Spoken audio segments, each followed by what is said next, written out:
Service. આંગડિયામાં તમે અહીંથી 25 લાખ કે 50 લાખ રૂપિયા આપો કે મુંબઈ મોકલવાના છે, મુકતો પેલા આંગડિયાવાળી કંપની આંગડિયા 25 લાખ કે 50 લાખ કે કરોડ જે આપ્યા હોય પૈસો ત્યાં પહોંચાડે છે. 1 રૂપિયો ઓછો થવા દેતા નથી હો, પૈસો પહોંચાડે છે.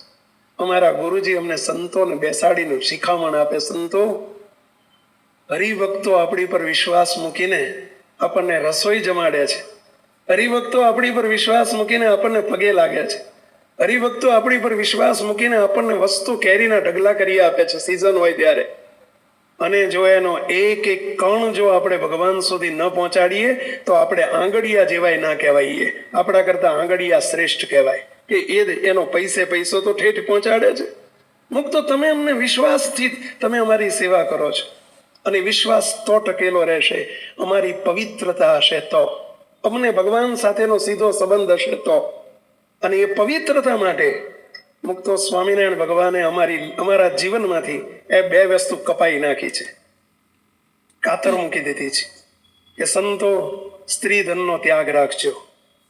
ત્યાગ એટલે તિરસ્કાર નથી, મુક્તો અમારી પવિત્રતાનો આધાર એની ઉપર છે, સંતની સંતતાનો આધાર એની ઉપર છે, સંતની વિશિષ્ટતાનો આધાર એની ઉપર છે. મુક્તો સ્વામિનારાયણ ભગવાને સંતોને અમને 8 પ્રકારે બ્રહ્મચર્ય આપ્યું છે, અમને આજ્ઞા કરી છે. ગોપાળાનંદ સ્વામીની વાતોમાં અમારા માટે સંતો માટે કહ્યું છે, સ્વામિનારાયણનો સાધુ થઈ અને કોડી જેટલું દ્રવ્ય પણ પોતાનું કરીને રખાવે કે એને અડે તો મિનિટે 1000 ગાયો માર્યાનું પાપ થાય છે. આ સ્વામિનારાયણ ભગવાને એમને સોગંદ આપેલા છે કે મિનિટે 1000 ગાયો માર્યાને જેટલું પાપ લાગે એટલો સ્વામિનારાયણનો સાધુ થઈ અને પૈસાનો સ્પર્શ કરે કે પૈસા રાખે કે રખાવે તો એને એટલું પાપ થાય છે. સ્વામિનારાયણ ભગવાને એમને કહ્યું, સંતો તમારા માટે બ્રહ્માંડમાં 2 વસ્તુ નથી એમ સમજજો, કારણ આખું જગત એનાથી વીંચળાયેલું છે. મુક્તો સંતોને સ્વામિનારાયણ ભગવાને 8 પ્રકારનું બ્રહ્મચર્ય આપ્યું છે. સ્ત્રી સામું જોવું નહીં, સ્ત્રી સાથે બોલવું નહીં, એનો નિર્ણય કરવો નહીં, સ્ત્રી યુવાન છે કે વૃદ્ધ છે એનો પણ નિર્ણય કરવો નહીં, સ્ત્રીનો સ્પર્શ ન કરવો, સ્ત્રીના વસ્ત્રનો સ્પર્શ ન કરવો. મુક્તો તિરસ્કાર નથી.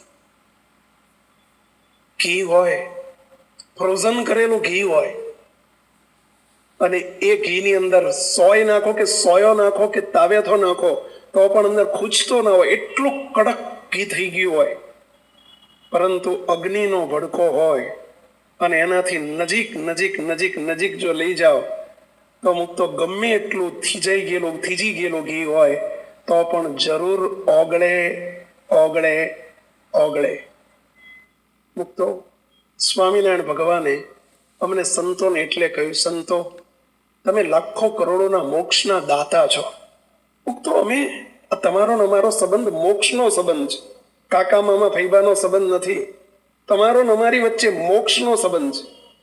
સંતો મોક્ષના દાતા છે, સંતો કલ્યાણના કરતલ છે. અને મુક્તો અમે સંતોને કહીએ છીએ, સંતો આપણે કુવા છીએ. આ બધા અવાડા છો, તમે અવાડા છો, અમે કુવા છીએ. કુવામાં હોય તો અવાડામાં આવે, કુવામાં હોય એવું અવાડામાં આવે, કુવામાં હોય એટલું જ અવાડામાં આવે. જો અમે કુવા જ ખાલી આવીશું તો અમે અવાડામાં ક્યાંથી લઈ આપશું? તો અમે એન્જિન છીએ, તમે અમારી પાછળના બધા ડબ્બા છો. મુક્તો હવે એન્જિન જ બોધું હોય, અમારામાં જ પવિત્રતા ના હોય, અમારો બહારનું તમારી આગળ અમે જુદા હોય ને અમારું આંતરિક જીવન જો જુદું હોય, ન ચાલે. 1 ઘડી ન ચાલે, 1 સેકન્ડ ના ચાલે. ભગવાન જોવે છે. મુક્તો હજારો લોકો સંતોની સાથે જોડાઈને કલ્યાણની હા પડતી હોય છે ને કલ્યાણ માટે યત્ન કરતા હોય છે, ત્યારે સંતનું જીવન કોન્ક્રીટ જોઈએ. મુક્તો અને આ પવિત્રતા જળવાયેલી રહે એટલા માટે જ મુક્તો આજના મોબાઈલ, તમે જે બધા મોબાઈલ ખિસ્સામાં રાખીને બેઠા છો, તમને હું નિષેધ નથી કરતો, પરંતુ ભલામણ તો ચોક્કસ કરું છું. આજના મોબાઈલ એપલના હોય કે પછી એન્ડ્રોઈડના હોય કે પછી સ્માર્ટફોન હોય, મુક્તો એટલે વિશ્વની મોટામાં મોટી કચરા પેટી એટલે જ મોબાઈલ. વિશ્વની સૌથી મોટી કચરા પેટી એટલે જ મોબાઈલ. ભલે એમાં સારું પણ છે, પરંતુ આખી દુનિયાનો કચરો અંદર ભરેલો હોય છે. મનમાં કચરો ભરેલો છે અને અંદર પેલું સાથમાં મોબાઈલ આવે એમાં કચરો ભરેલો છે. અને એટલે minus minus is equal to plus થઈ જાય છે. ઇંગ્લિશ મેથ્સનો સિદ્ધાંત છે, minus minus is equal to plus, plus plus is equal to plus. અંદર માઇનસ ભરેલું છે, પેલામાં માઇનસ ભરેલું છે, એટલે ગમે છે. અત્યારનો ઘોર વિષમ દેશકાળ છે, ઘોર કળીકાળ છે. તમે મોબાઈલનો ઉપયોગ કરો એની ના નથી, પરંતુ અંદરની જે આજની સોશિયલ સાઇટ્સ બધી આવે છે, ખાસ કરીને ફેસબુક, મને આમાં કંઈ ખબર પડતી નથી, પણ તમારા જેવા જોડેથી અમે સાંભળીએ છીએ ત્યારે ખ્યાલ આવે છે.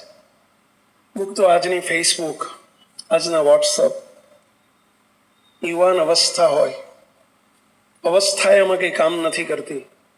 મુક્તો અનેક મિત્રો સાથે ચેટિંગ થતું હોય, વિજાતી મિત્રો સાથેના સંબંધો જળવાતા હોય, અને એનાથી મુક્ત ન બનવાની અઘટિત ઘટનાઓ સમાજમાં અનેક બને છે, જેને કહેવાય સ્ત્રીને વિશે બેઠા ઉઠ્યાની વાસના.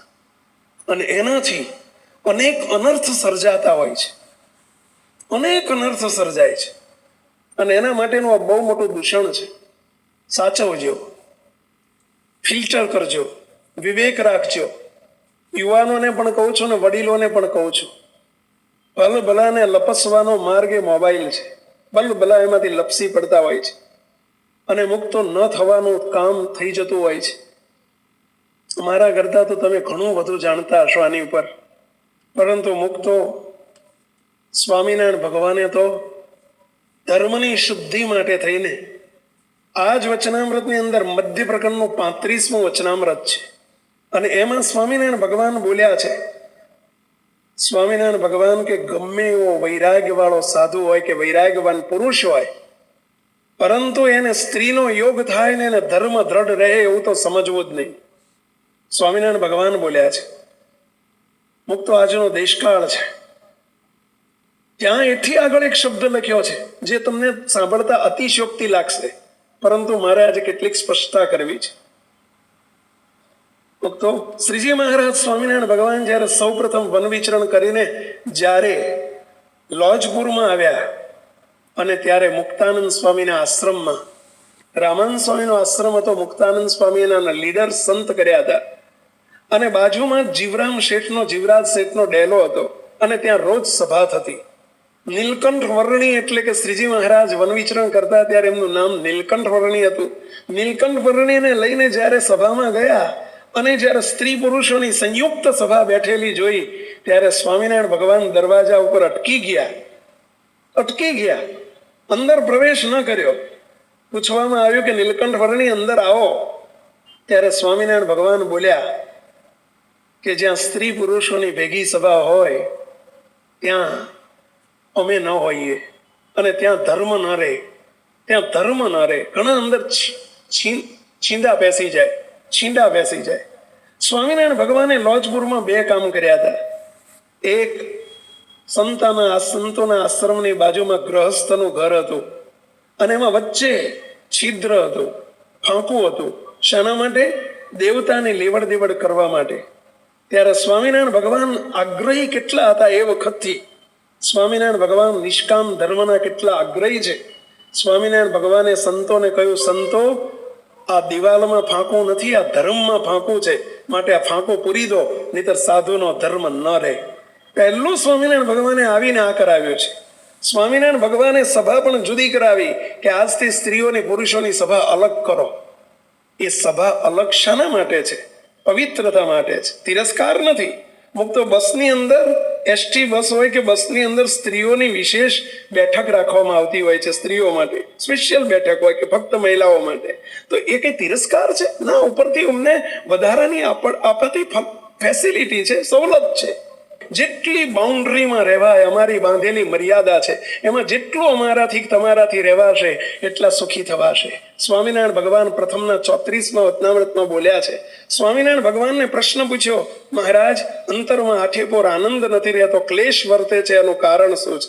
અને ત્યાં સ્વામિનારાયણ ભગવાને આ જ ઉત્તર કર્યો છે કે જેટલો ભગવાનની આજ્ઞા નિષ્કામ ધર્મ આદિ જેટલા ધર્મમાં જેટલો ફેર પડે એટલું દુઃખ આવે છે, અને જેટલી આજ્ઞા પડે એટલું સુખ આવે છે, નહીતર અંતરમાં ક્લેશ વર્તે. અમુક તો આપના માટે વાત એ કરી રહ્યો છું, આજના મોબાઈલ તમને બંધ નહીં કરી શકો. અમારા માટે શક્ય છે, તમારા માટે શક્ય નથી, પરંતુ વિવેકપૂર્ણ ઉપયોગ થાય એ બહુ જરૂરી છે. સ્વામિનારાયણ ભગવાને મધ્યના 35માની વાત કરતો હતો, એમાં તો અતિશયોક્તિ લાગે એવી વાત સ્વામિનારાયણ ભગવાને કરી છે કે પોતાની યુવાન અવસ્થાવાળી માં બેન દીકરી હોય એની સાથે પણ એકાંત સ્થળને વિશે ન રહેવું. સ્વામિનારાયણ ભગવાન આવું બોલ્યા છે, પોતાની યુવાન અવસ્થાવાળી માં બેન દીકરી સાથે પણ એકાંત સ્થળને વિશે ન રહેવું.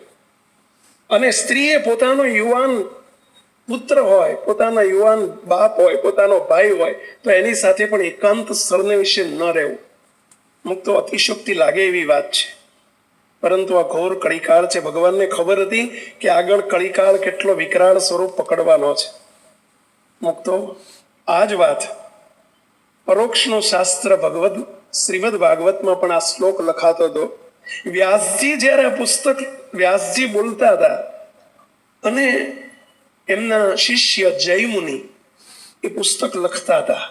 વ્યાસજી શ્લોક બોલીને કહ્યું, જે શ્લોકનું ભાષાંતર આ જ હતું કે પોતાની મા બેન દીકરી સાથે પણ એકાંત સ્થળને વિશે ન રહેવું. જયમુનિ જે બહુ મહાન વિદ્વાન હતા, વ્યાસજી પણ મહાન વિદ્વાન હતા. જયમુનિની પેન અટકી ગઈ, કલમ અટકી ગઈ, એમની કલમ અટકી ગઈ આ શ્લોક લખતા લખતા. એટલે વ્યાસજીએ કહ્યું કે જયમુનિ, કેમ તમારી કલમ અટકી? ત્યારે જયમુનિએ હાથ જોડીને કહ્યું, ગુરુજી, મને આ વાતમાં વિશ્વાસ નથી આવતો, કંઈક અતિશયોક્તિ લખાવતા હોય એવું લાગે છે. વધુ પડતું કઈ થઈ રહ્યું છે. પોતાની મા બેન દીકરી સાથે, એની સાથે એકાંતમાં રહેવામાં શું વાંધો? માં છે, બેન છે, દીકરી છે, એની સાથે એકાંત સ્થળને રહેશે, વ્યવહારમાં કોઈ વાંધો નથી. આ શ્લોક કંઈક ખોટા રસ્તે જઈ રહ્યો છે, અથવા તમે વધુ પડતું લખાવી રહ્યા છો. હું નહીં લખો આ શ્લોક. જયમુનિએ ઇનકાર કર્યો. વ્યાસજી કે કઈ વાંધો નહીં, એક શ્લોક લખાય એટલી જગ્યા છોડીને આગળના શ્લોક ઉપર જાઓ.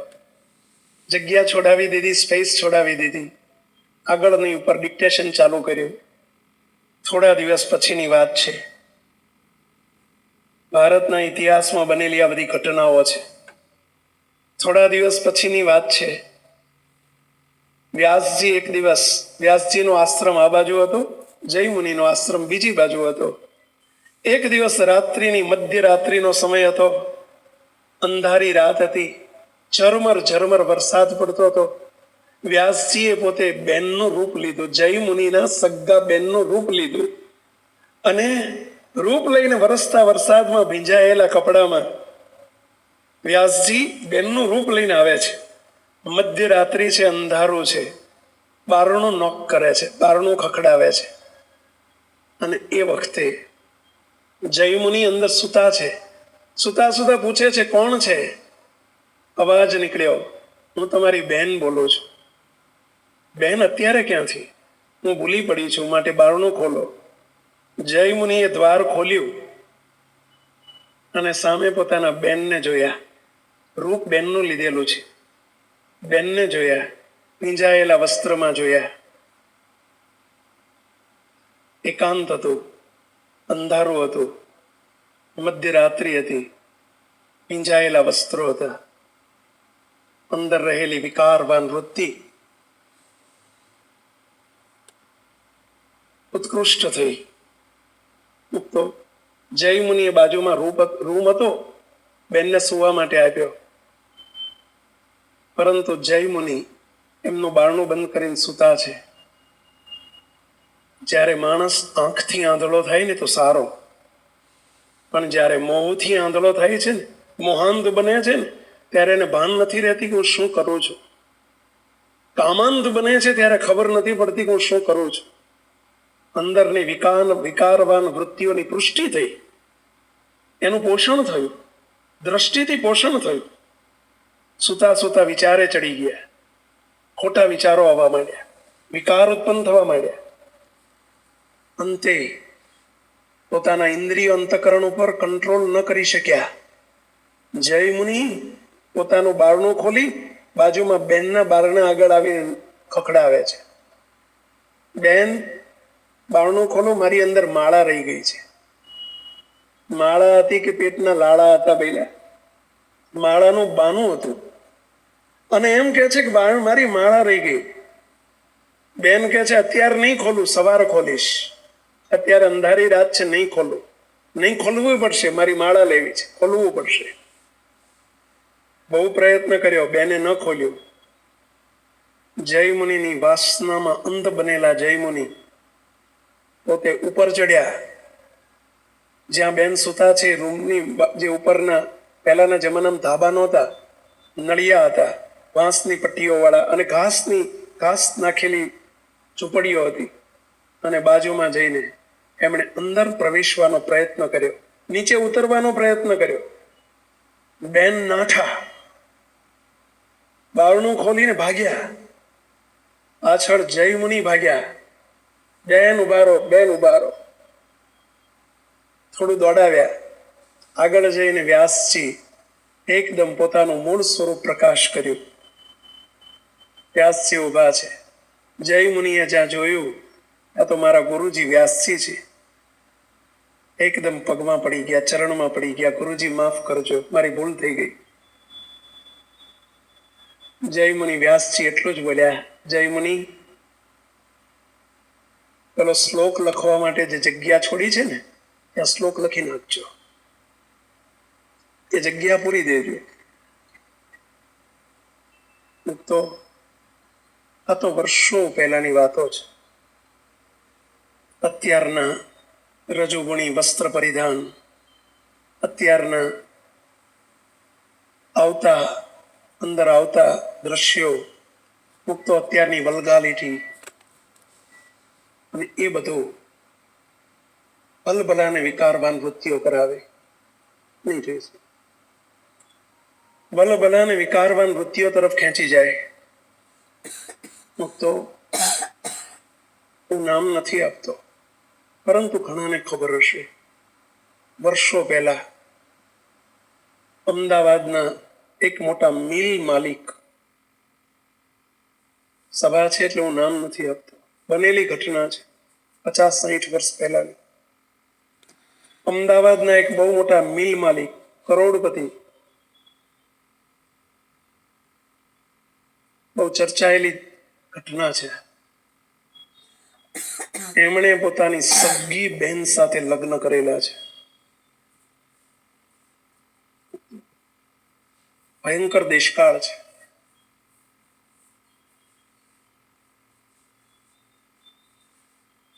અત્યારે તો માઝા મૂકેલી છે.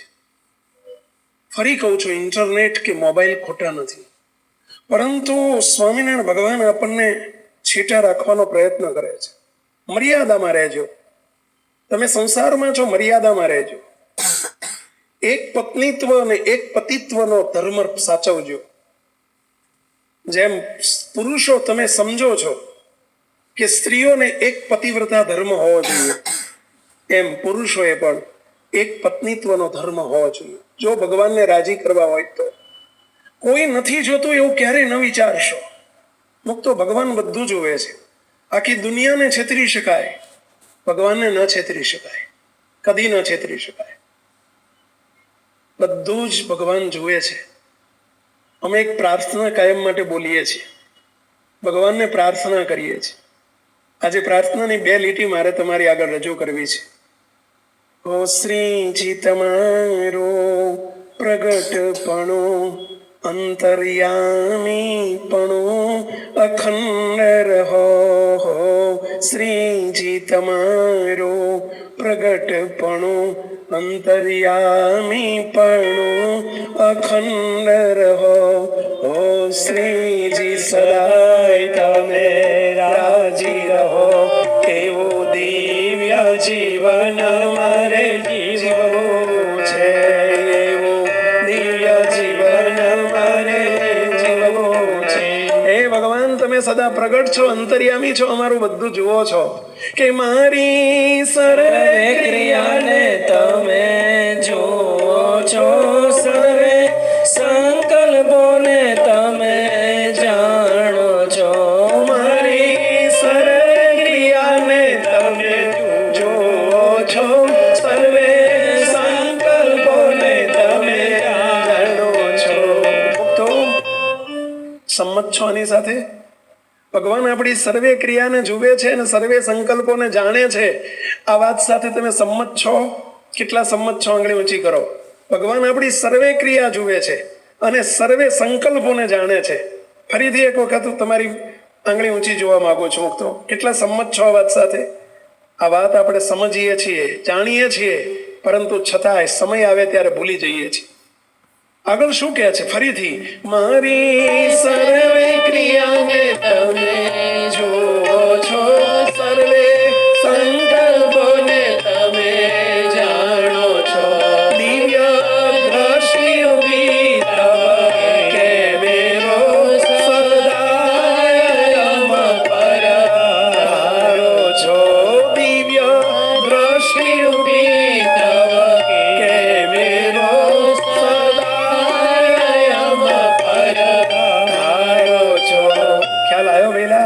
હે ભગવાન, તમારો દિવ્ય દ્રષ્ટિ રૂપી કેમેરો અમારી પર મંડાયેલો છે. મંડાયેલો હશે બેલા? જોજો તમે, આ કેમેરો લઈને ઉભા છે ને, હું ક્યારનો જોઉં છું. એ કેમેરો જયારે આમ તમારી વગર ફેરવે ને, બોલો તમે તરત આમ ઘણા જોવો છો, આમ એ બાજુ આવે ને તમે જોઈ જાઓ ને કે કેમેરો આમ આવ્યો, બોલો તમે સીધા ટટ્ટા સરસ બેસી જાઓ છો, પોઝિશન બદલી નાખો છો. કેમ? કોઈનો કેમેરો આપણી ઉપર મંડાયેલો છે ને.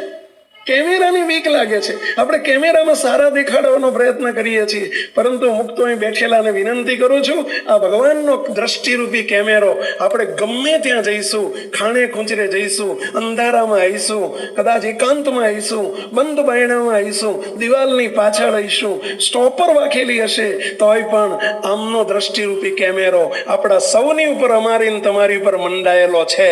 બધું જુએ છે અને એમના કેમેરામાં બધું જ અંદર સ્ટોરેજ થાય છે. મુક્તો બધું જ ભગવાનના કેમેરાની અંદર બધું સ્ટોર થાય છે. આટલી બીક રાખજો, આટલી વિનંતી કરું છું મુક્તો. તો આ વર્તમાન આપણને સંસારમાં રહ્યા થકા પણ આપણે મર્યાદામાં રહી શકીશું. મુક્તો આપને એ કહેવા માંગુ છું, આજના ઊંડા દેશકાળ છે અને ક્યારેય પણ યુવાનોને તો કહું છું, ક્યારેય વિજાતી મિત્રો ન કરશો. વડીલોને કહું છું, તમને પણ બધાને કહું છું, આજનું ભણતર મિક્સ કો એજ્યુકેશન છે. નોકરીઓ ભેગી કરવાની હોય છે, ધંધા સાથે કરવાના હોય છે, એની ના નથી. પરંતુ મારી 3 ભલામણ છે, તમામને 3 ભલામણ છે. ક્યારેય મનનો ભરોસો ન કરશો. મને કાંઈ ન થાય એવો મનનો ભરોસો ન કરશો. મન હે બડા મશ્કરા, પલ પર કરે તે રંગ, મુક્તાનંદ કે મુક્તિ ચહો તો મેલો મન કા સંગ. અને 3 વસ્તુ ધ્યાનમાં રાખજો. ક્યારેય વિજાતી પાત્ર સાથે એકાંત ન કરશો, અંધારું ન રાખશો, અંધારું ન સેવશો, એકાંત ન કરશો અને અતિ પરિચય ન કરશો. આટલી મારી તમામને વિનંતી છે. ભલે તમને ગમે તોય ભલે, ન ગમે તોય ભલે, પરંતુ ભલ ભલા એમાં લપસ્યા છે, લપસી પડે છે અને ભગવાનના ગુનેગાર થવાય છે. મુક્તો નથી ત્યાં મર્યાદા વયની રહેતી, નથી ઉંમરની રહેતી. 3 વસ્તુ, અંધારું ક્યારેય ન સેવશો, ક્યારે વિજાતી પાત્ર સાથે એકાંત ન કરશો અને ક્યારે અતિ પરિચય ન કરશો. પરિચય રાખજો, અતિ પરિચય ના કરશો. આ 3માં જો ગયા તો મુક્તો ગયા. અને આ વર્તમાન એવું છે મુક્તો, એનું ભગવાન માફ નથી કરતા. મારે તમને 1-2 ઘટનાઓ કહેવી છે. પછી કેટલું એનું પરિણામ કેટલું ભયંકર આવતું હોય છે.